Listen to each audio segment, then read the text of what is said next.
Talaga naman ang mga Pilipino nag-uumapaw sa talento. Kaya't inalam po namin ang mga kwento ng ilan nating mga kababayang nakikilala sa iba't ibang sulok ng mundo. Maraming Pinoy na nga raw ang nakilala na sa iba't ibang bansa dahil sa angking talento at talino. At kamakailan lang, nagtagumpay na naman tayo sa larangan ng beauty contest nang mag-uwi ng titulo bilang Miss International Queen, ang transgender na si Kevin Balot at si June Makasait naman bilang winner sa Manhunt International. Tila nasa dugo na raw nating mga Pinoy ang pagkakaroon ng kakayahang world class. Kaya anuman ang pipiliing larangan, siguradong tagumpay ang makakamtan dito man o sa ibang bayan.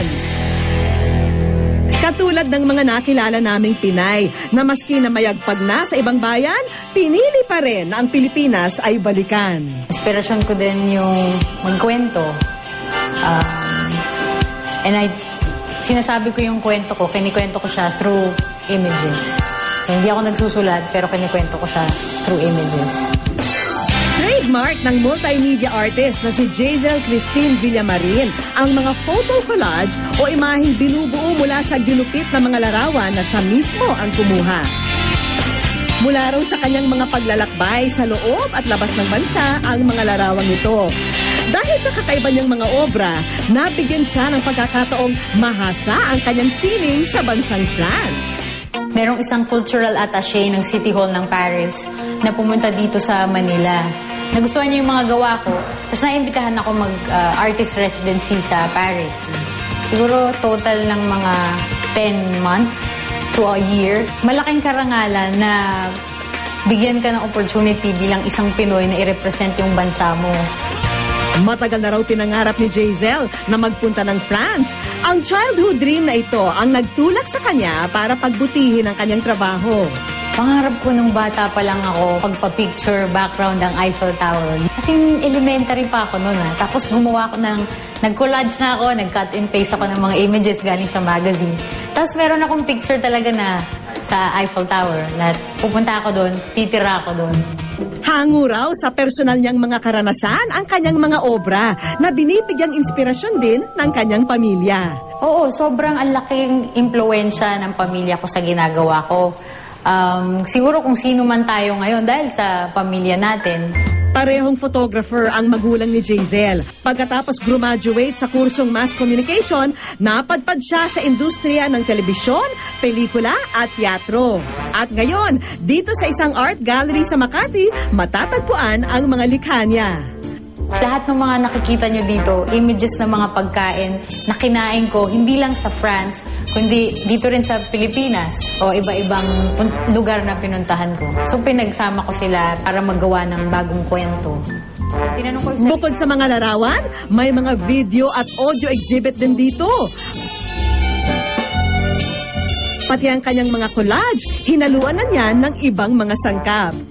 Ngayon, yung mga gawa ko nag-evolve, mas nag-experiment na ako ngayon. Ngayon, medyo mixed media na siya. So, may kahoy na, nagsunog ka, nagpinta ako, gumamit ako ng mga ibang materyales. Bukod sa pagpapamalas ng angking talento sa sining, nagtuturo rin siya ng filmmaking sa ilang kabataan sa San Antonio, Zambales ng libre.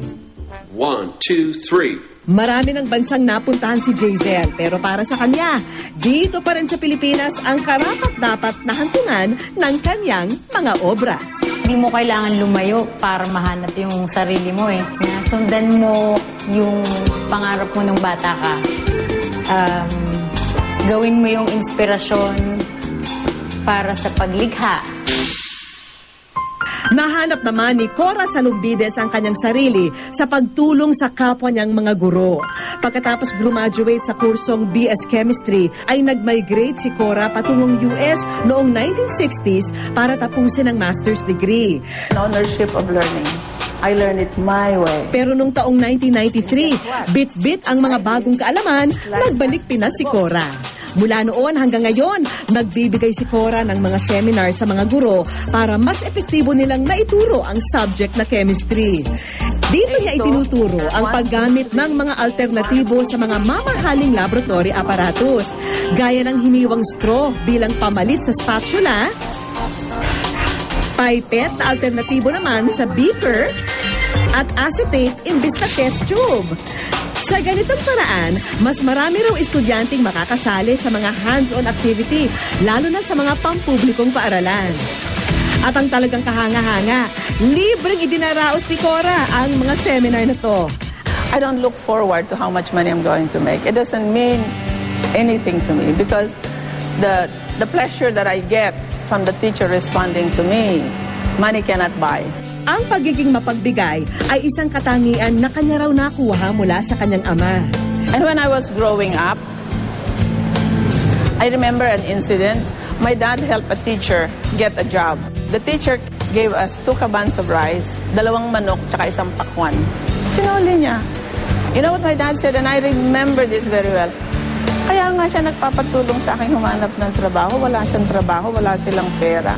Kahit may mainam na buhay na sa abroad, pinili pa rin daw niyang bumalik-balik sa Pilipinas dahil nais niyang tumulong sa mga gurong Pilipino. I think all our teachers here are they're very smart. Otherwise, they will not stay doing what they're doing. But they were not given a chance to show how it is to be creative. Pagpapasalamat ko na nakilala ko siya. At the same time, personally, naging kaibigan ko siya because of the Philippine Science Centrum. Marami akong natutunan sa kanya. Mas naging interested ako, na yung passion ko for science nabuo. Kaya naman, ang pagbibigay ng mga libreng seminar, habang buhay na raw panata ni Cora. Teaching is willing to give without anything in return. Teaching is a vocation, it is not a job. Saan man tayo dalhin ng ating mga talento at kakayahan, ang pagnanais na magbigay inspirasyon sa ating mga kababayan ang mag-uudyok sa ating bumalik sa lupang sinilangan.